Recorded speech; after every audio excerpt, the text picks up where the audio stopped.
G'day, part 2 of my video, my skirmish with the New World Order.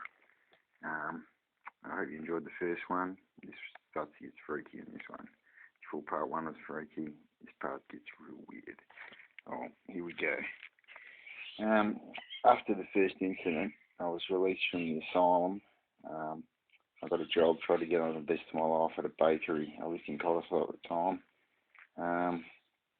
What else can I say? I was working long hours, 6 days a week, working hard, trying to get it all behind me. And one night, I quit my job. I just got too much. I'd had enough of work. I was getting lack of sleep. I started worrying about my life again. I get to the train station. I'm walking to the train station. There's a strange group of people there. They just seem a bit out of place. I don't really take any notice of it. I go to get on the train. There's these guys in full gridiron gear. They had suicide written all over the back of their vest. I hop off. No, it's not right. We don't play gridiron much in Australia. What are they doing with suicide written on full gridiron gear? That's not right. It's not right at all. A Russian woman pokes me on the back as I buy a ticket.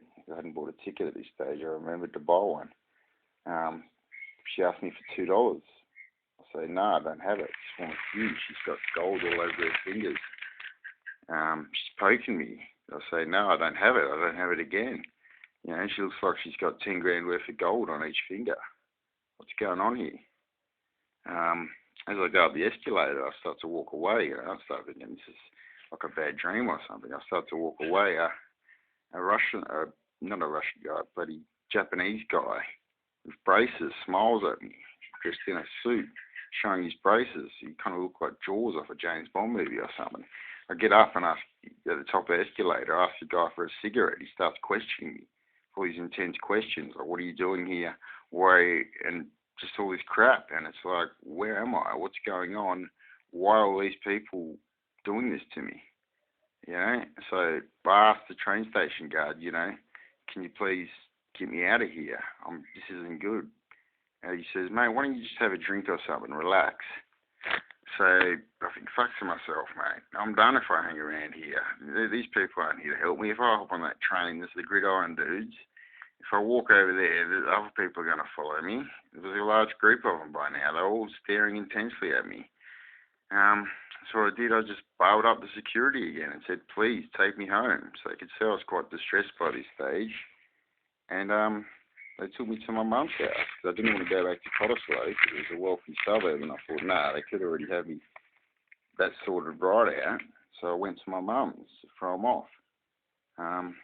You know, that was an incident, and nothing really happened after that. I got married. I met a girl. Called Maureen.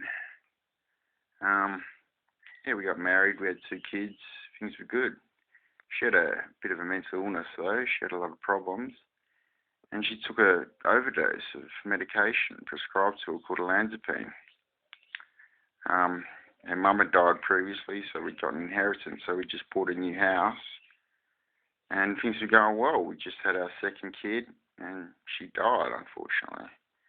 A few months later, I tried to write my life story out and handed it to my psychiatrist I was being treated for depression down at the local clinic. I wrote a lot of what's been talked about in this video and the previous one.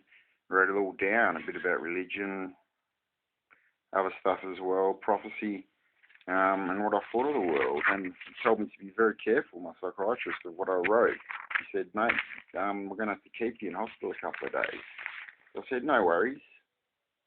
No worries. That's fine. You know, I'll stay there a couple of days. I was pretty hungry at the time. I wasn't eating well. Maybe a couple of days in hospital will be fine. Who knows? So as I get into hospital, I spend a day there. There's a mysterious woman. She's dressed in the same clothes my wife used to dress in. Smoke the same cigarettes. I thought nothing of it. Lots of people smoke those cigarettes. There's lots of hippie girls like my ex-wife. But that was when it started to get really weird. She came up to me. She hugged me tightly. I'm your wife. I never left you, she said. Instantly taken back by the woman's statement, I felt like I was going to burst into tears. I died of a broken heart. You committed adultery, she said, which was true, but we'd both had our affairs. No marriage is ever perfect. She had her affairs too. Not knowing what to say, I just held her tightly and caressed her.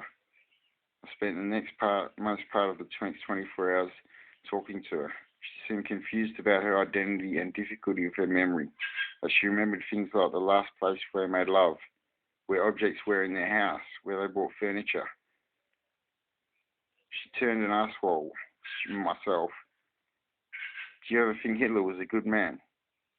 That would have been a very unusual thing for my wife to say, because she had a paranoia about Germans and was totally out of context. So someone that's supposed to be my wife to say that. So, okay. I get suspicious. I smelt a rat.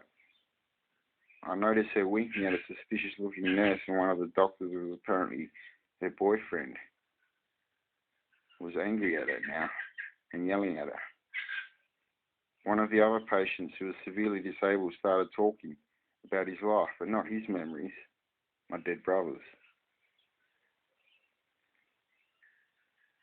He talked about the exact place where my brother lived, how he used to surf at Coolangatta on the Gold Coast. This is my brother's life. This guy had never surfed. He was severely disabled. The freak show just got freakier. The bastards had never let me go after the incident in '97. They had been watching me the whole fucking time. I confront the mysterious woman pretending to be my wife. Who do you work for? She responds in gibberish. Rhodes, darling. Rhodes, she replies. Sailor Waitrim, she tells me. I ask you again. Who do you work for? Are you the CIA? I ask. Her pupils enlarge and go almost black. I am the CIA, she replies. The next day she was released, as she still seems much worse than when we first met, only a day ago. She gives me 2 packets of cigarettes, Cambridge 35s, the brand my wife smoked. Miss Vena is what she called herself, and I wonder what this woman meant by pretending to be my wife, and why these mutts at the New World Order had brought her back like this. Wouldn't it be cheaper and easier just to kill me, I thought? Why the freak show? But there was more to come. Their head mart was waiting to be released from next door in a locked ward, and it was going to get more bizarre. An old man pat me on the back as I'm drugged to sleep with temazepam. You did well, son, he says. You did well, son. The following day I spend an excursion at Aralumba Botanic Park, visibly upset by the previous day's events, and the nurse gives me $20 to buy smokes. Nurses never usually give me patients money to buy smokes. I thought, but maybe she just felt sorry for him. She seemed genuinely concerned, and I felt comfortable with her. That night on his dinner table there was a banana on his plate. The head nurse comments at $15 a kilo with the recent cyclone in Queensland. Banana prices were high. You're the only one who gets a banana stewed on his plate. Why is that, I wonder, she comments. The next day, they had something special planned for Wal, a mutt who claimed to be psychonic.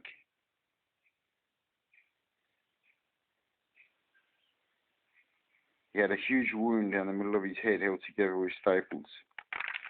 He approached me. He looked like a bit of a bikie with a rat's tail and a long dark beard.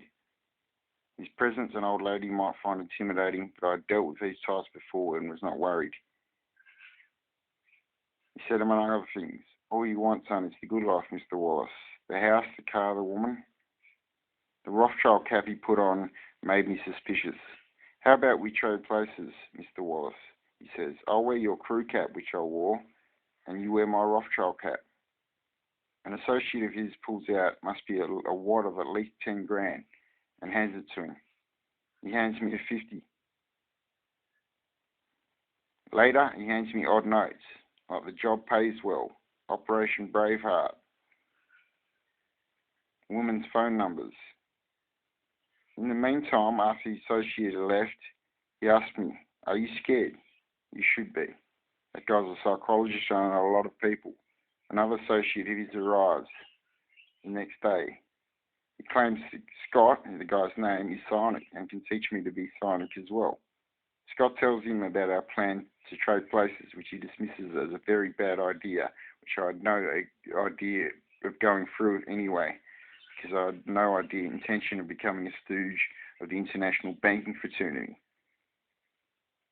which controls most of the world's central banks, with the exception of Iran and North Korea and Syria. And that's probably what they were hinting at.